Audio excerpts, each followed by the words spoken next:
की डेट में हमने साधारण खाना खाना ही बंद कर दिया है। हम हर चीज़ प्रोसेस्ड खा रहे हैं, हर चीज़ पैक्ड खा रहे हैं। सर, दो एक ऐसी बीमारी जो आजकल नौजवानों में बहुत ज़्यादा है। महिलाओं में मोस्टली जो है दो प्रॉब्लम्स बहुत ज़्यादा है। एक तो उनके मासिक धर्म से रिलेटेड प्रॉब्लम्स, दूसरा पोषण से रिलेटेड प्रॉब्लम। सबसे इम्पोर्टेंट लाइफस्टाइल चेंजेस हैं। आजकल के बच्चे खेलकूद से ज़्यादा मोबाइल फ़ोन पर व्यस्त हैं। तो हार्ट अटैक एक बहुत इस समय बीमारी जो है वो उभर कर सामने आ रही है। तो हार्ट के लिए आप क्या कुछ राय देना चाहेंगे? टेंशन बहुत ज़्यादा है, इसी में कहीं हम हार्ट फेल का शिकार हो जाते हैं। नमस्कार, न्यूज़ 31 उत्तराखंड देख रहे हैं आप और मैं हूं आपके साथ नैना। इस वक्त मेरे साथ मौजूद हैं डॉक्टर अभिषेक अग्रवाल जी। आज हम इनसे कुछ खास बातचीत करेंगे और जानेंगे कि बढ़ती बीमारियों का मुख्य कारण क्या है। सबसे पहले तो बहुत बहुत स्वागत है सर आपका न्यूज़ 31 उत्तराखंड में। धन्यवाद नैना जी, अपना समय हमें देने के लिए। बहुत बहुत शुक्रिया सर, आपने अपना कीमती समय हमें दिया है। सर, सबसे पहले मैं यही जानना चाहूँगी कि आजकल आप देख रहे हैं कि बच्चे हों, बुजुर्ग हों, चाहे नौजवान हों, बीमारियां लगातार बढ़ती जा रही हैं। तो इसका मुख्य कारण आप क्या मान रहे हैं? नैना जी, इसका सबसे प्रमुख कारण है आज की डेट में हमने साधारण खाना खाना ही बंद कर दिया है। हम हर चीज़ प्रोसेस्ड खा रहे हैं, हर चीज़ पैक्ड खा रहे हैं, जिसमें केमिकल मिले हुए हैं। पत्ता गोभी भी हम मोमो में भर के खा रहे हैं, सादी पत्ता गोभी खाने को तैयार नहीं है। तो हमें जो है इस चीज़ का ध्यान रखना पड़ेगा कि हमें मुख्य धारा में आना पड़ेगा, सादा खाना खाना पड़ेगा। जी। तो खाने को एक सबसे बड़ा मेन रीज़न जो है आप मान रहे हैं। और सर, जैसा कि आप जानते हैं कि आप इतना बड़ा हॉस्पिटल जो है चला रहे हैं, लगातार मरीज़ यहाँ पर आते हैं, तो महिलाएं जो होती हैं घर के कामों में भूल जाती हैं कभी कभी अपनी बीमारियों को। तो महिलाओं की क्या कुछ मुख्य बीमारी अभी आपको नज़र आती है जो सबसे ज़्यादा महिलाओं में बढ़ती जा रही है? महिलाओं में मोस्टली जो है दो प्रॉब्लम्स बहुत ज़्यादा है। एक तो उनके मासिक धर्म से रिलेटेड प्रॉब्लम्स, दूसरा पोषण से रिलेटेड प्रॉब्लम। खाना पीना उतना अच्छा नहीं खाती हैं, दूध नहीं पीती हैं, कैल्शियम की कमी रहती है। दूसरा, मासिक धर्म की परेशानियां उन्हें सबसे ज़्यादा है। उनको एजुकेशन नहीं है कि पैड लगाना चाहिए। वो आज भी कपड़ा इस्तेमाल कर रही हैं। वो गंदा कपड़ा कितनी बीमारियों को साथ लेके जा रहा है, इस बात का ज्ञान उन्हें है ही नहीं। तो उन्हें सबसे ज़्यादा एजुकेशन होनी ये चाहिए कि ये पैड कहाँ से मिल सकता है, क्या सरकारी संस्थानों में इसकी मिलेगा कि नहीं मिलेगा, या बाज़ार में सस्ता पैड कहाँ से मिल सकता है। उन्हें हमें प्रेरित करना चाहिए कि आप इसका यूज़ करें और अपनी साफ़ सफाई को मेंटेन करें। इससे आधी बीमारियां तो उनके अंदर ख़त्म हो जाएंगी। तो खाने की वजह से आप मान रहे हैं और जो पीरियड्स वगैरह की वजह से आप मान रहे हैं कि ज़्यादातर महिलाओं में प्रॉब्लम देखने को मिलती हैं। सर, बात करूं मैं अगर बच्चों की, तो आपने देखा होगा कि आजकल छोटे छोटे बच्चों को बड़ी बड़ी बीमारियां लग जाती हैं। जैसे कि अभी मैं नोटिस कर रही थी कि आपके पास एक नौजवान लड़की आई, उसको गठिया की बीमारी हो गई। सोचिए, जो पहले के समय में बुजुर्गों को हुआ करती थी, अब वो नौजवानों तक में देखने को मिल रही है। तो क्या कुछ कारण है या फिर किस तरह से नौजवान इन बीमारियों से बचे रह सकते हैं? सिर्फ बच तो सकते हैं, सबसे इम्पोर्टेंट लाइफस्टाइल चेंजेस हैं। आजकल के बच्चे खेलकूद से ज़्यादा मोबाइल फ़ोन पर व्यस्त हैं। उन्हें कहीं बाहर जाने की फुर्सत नहीं है। उनसे कोई कहिए बाहर चले जाओ, बोले वो तो मेरा पेपर है, वो मेरा फलाना है, ये है। उन्हें सारा दिन फ़ोन देखना है और जंक फूड खाना है। उन्हें चिप्स पसंद है, रोटी पसंद नहीं है। रोटी घर की सादी उनसे नहीं खाई जाएगी। बच्चे कहते हैं, माँ कहती है बच्चा खाना नहीं खाता। मैंने साहब क्या खाता? बोले वो कुरकुरे खाता है, लेकिन खाना नहीं खाता। उनको खाना देना पड़ेगा, उनको नॉर्मल लाइफस्टाइल समझाना पड़ेगा। और फिज़िकल एक्टिविटी हमारी बहुत सारी बीमारियों को ख़त्म करती है। जिस फिज़िकल एक्टिविटी को आजकल के बच्चों ने ख़त्म कर दिया है, साइकिलिंग, बाहर खेलना कूदना, आउटडोर गेम्स, वो सब खत्म हो गए हैं। सब चीज़ें इंडोर हो गई हैं और सब कुछ मोबाइल फ़ोन में है। मोबाइल फ़ोन से बच्चों को बचाएं और उन्हें आउटडोर गेम्स के लिए प्रेरित करें। सर, रामनगर के गवर्नमेंट हॉस्पिटल की कंडीशन तो सभी जानते हैं, लगातार हम न्यूज़ में भी बताते रहते हैं कि बहुत बुरी कंडीशन रामनगर के हॉस्पिटल की है। तो वो लोग भी यहीं पर आते हैं इलाज करवाने के लिए। तो इस पर क्या कुछ आप कहना चाहते हैं? देखिए, हमारे माननीय जो प्रधानमंत्री जी हैं, मोदी जी, उन्होंने जो योजना चलाई है आयुष्मान योजना, उससे उन्होंने एक जनता को बड़ा अच्छा लाभ दिया है। जनता की जो सरकारी अस्पताल में निर्भरता थी, गरीब जनता की जिस पे पास पैसे नहीं थे, उन्होंने वो निर्भरता ख़त्म कर दी। आप जिस भी प्राइवेट अस्पताल में आयुष्मान योजना है, आप वहाँ जाइए और बिना 1 रुपये खर्च किए अपना इलाज कराइए। अब गवर्नमेंट हॉस्पिटल में क्या हो रहा है और क्या नहीं हो रहा है, उन्होंने इस सिस्टम को ही ख़त्म कर दिया। अब तो आप अपना इलाज जिस डॉक्टर से, जिस अस्पताल में आप बेहतर समझते हैं और आपको सुविधा अच्छी लगती है, वहाँ कराइए।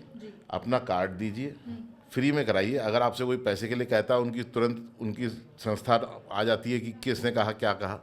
तो इस योजना की वजह से अब सरकारी और प्राइवेट के बीच का फ़र्क लगभग ख़त्म हो गया है।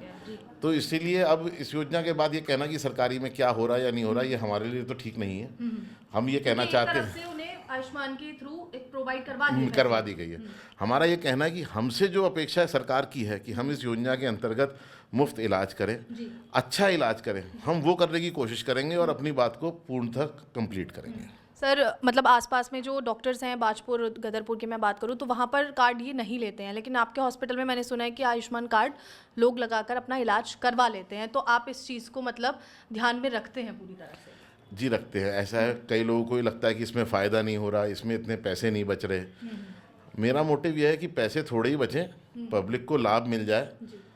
1 से कम बचेंगे, 2 से बच जाएंगे, 3 से बच जाएंगे, लाभ मिलेगा, नाम बढ़ेगा, तो कहीं ना कहीं सब चीज़ें कंप्लीट हो जाएंगी। तो आप एक मैनेज करके जो है हॉस्पिटल चला रहे हैं, कर रहे हैं, बट ऐसा नहीं है कि मैनेज नहीं हो पाता। मैं ये बात साफ कहना चाहता हूँ, मैनेज हो सकता है। थोड़ा सा अपने मन को समझाना पड़ता है कि हाँ, इस चीज़ में हमें 10 रुपये नहीं मिलेंगे, 2 ही रुपये मिलेंगे, ठीक है, लेकिन काम चल जाता है। काम चल जाता है, काम नहीं रुकना चाहिए। सर एक चीज़ मैं और पूछना चाहती हूँ आपसे कि जो बुज़ुर्ग महिलाएं हैं, बहुत सी महिलाओं में ब्रेन जो एक हैमरेज है या फिर मैं कहूँ कि नसों का काम कर देना, एकदम से बंद कर देना, ये बीमारी भी चाहे बुज़ुर्ग महिलाओं की बात करूँ या बुज़ुर्ग मैं जेंट्स की बात करूँ, ये बहुत ज़्यादा देखने को मिल रही है। तो दिमागी बीमारियों को लेकर आपकी क्या कुछ राय है? जी, दिमागी बीमारियों को लेकर ये परेशानी इसलिए ज़्यादा आ रही है कि जो हमारे बुज़ुर्ग हैं उनका लोगों ने ख्याल रखना बंद कर दिया है। उनसे कोई बात नहीं करता, उनके साथ कोई बैठता नहीं है। घर में 4 आदमी होते हैं, मम्मी पापा रह जाते हैं, बच्चा दिल्ली चला जाता है काम करने। वो माँ बाप किससे बात करें? बैठे बैठे उनके दिमाग में इस तरह के बदलाव, बिहेवियर में चिड़चिड़ापन, उस तरह के बदलाव आने लगते हैं कि धीरे धीरे वो अपनी बात किसी से कह ही नहीं पाते। अंदर ही अंदर मतलब सोच एक सबसे बड़ा कारण है। अगर उन्हें अच्छा माहौल मिले, उनके साथ मिल बैठ के बात करने वाले लोग हों, पारिवारिक हों, तो आधी मानसिक बीमारियां स्वतः ही ठीक हो जाएंगी। जो एज रिलेटेड बहुत जिन लोगों को बीमारी है, उनका तो आप कुछ नहीं कर सकते। हाँ, उनके खान पान पे थोड़ा ध्यान दिया जाए, उन्हें न्यूट्रिशियस खाना मिले, तो ये बीमारियां थोड़ी और डिले करी जा सकती हैं। सर एक ऐसी बीमारी जो आजकल नौजवानों में बहुत ज़्यादा है और वीडियोस भी कई बार हम सोशल मीडिया पर देखते हैं, जिसकी वजह से बाकी लोग भी घबरा जा रहे हैं। आपने देखा होगा कि खड़े खड़े लोगों को हार्ट अटैक आ जा रहा है, चाहे कम उम्र का इंसान हो चाहे बड़ी उम्र का इंसान हो, खड़े खड़े गिर जा रहे हैं और उसके बाद सीधे उनकी डेथ हो जा रही है। मेरी फैमिली में मतलब 1-2 लोग ऐसे थे जिनकी हार्ट अटैक, बहुत कम उम्र के थे, बट हार्ट अटैक के थ्रू उनकी, वो कहीं जा रहे थे, जस्ट गिरे और डेथ हो गई। तो हार्ट अटैक एक बहुत मतलब इस समय बीमारी जो है वो उभर कर सामने आ रही है। तो हार्ट के लिए आप क्या कुछ राय देना चाहेंगे? सर, राय क्या, सबसे इम्पोर्टेंट है इसके कारण से जूझना। आज की डेट में हमारे पर प्रेशर है पैसे कमाने का, बहुत सारे पैसे कमाने हैं और बहुत जल्दी कमाने हैं। इसीलिए हम जो काम हम पहले 8-9 घंटा काम करके खुशी रहते थे, अब हम 12 घंटे 14 घंटे काम करना चाहते हैं। टेंशन बहुत ज़्यादा है, इसी में कहीं हम हार्ट फेल का शिकार हो जाते हैं। लाइफस्टाइल को सुधारिए, नियमित व्यायाम कीजिए, भोजन में शराब कतई ना लें। लोग शराब के पीछे दीवाने हैं। आज की डेट में शराब एक ट्रेंड है, हर आदमी शराब पी रहा है। इस ट्रेंड को से बचें, सिंपल खाना खाएं, नॉर्मली एक्सरसाइज करें और सबसे इम्पोर्टेंट स्ट्रेस फ्री रहें। जो होगा वो तो होगा ही। थोड़ा सा अपने माइंड को, शाम को अपनी फैमिली को टाइम दें, माइंड को ठंडा रखें। आपके हार्ट पे कभी लोड नहीं आएगा। जितना आप अपने हार्ट पे लोड लेंगे तो फिर उसकी परेशानियां सामने आएंगी। सर एक चीज़ और लास्ट सवाल मैं पूछना चाहती हूँ आपसे, एंजाइटी।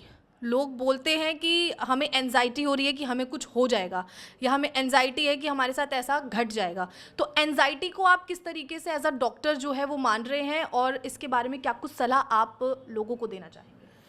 एंजाइटी एक आज की नहीं, एंजाइटी काफ़ी समय से पुरानी बीमारी है। लोगों को लगता है मेरे साथ ये हो जाएगा, आज उसके घर में ये हुआ तो कल मेरे घर में भी यही होगा। लोग सोचने ज़्यादा सोच की बीमारी है। लेकिन मेरा मानना यह है कि हमें इससे बचना चाहिए। हमें थोड़ा सा अपने दिमाग को मेडिटेशन, थोड़ा सा योगा जो आजकल चल रहा है, इन्हें विदेशों में लोग योगा इसलिए कर रहे हैं ताकि दिमाग को पीस मिल सके। हमें भी उसे फॉलो करना चाहिए। और अगर आपको फिर भी एंजाइटी अटैक्स होते हैं, अपने डॉक्टर से कंसल्ट करें, उसकी प्रॉपर दवाई लें। एंजाइटी बीमारी एक सोच की बीमारी है। इसमें हमारे शरीर के मैकेनिक्स में प्रॉब्लम नहीं है, सिर्फ सोच में प्रॉब्लम है। हमें इसे डील करना चाहिए और अपनी फैमिली से इसका डिस्कशन करें। धीरे धीरे करके ये ठीक हो सकती है। बहुत बहुत शुक्रिया सर, आज हमसे खास बातचीत करने के लिए बहुत बहुत शुक्रिया। Thank you Naina ji, thank you.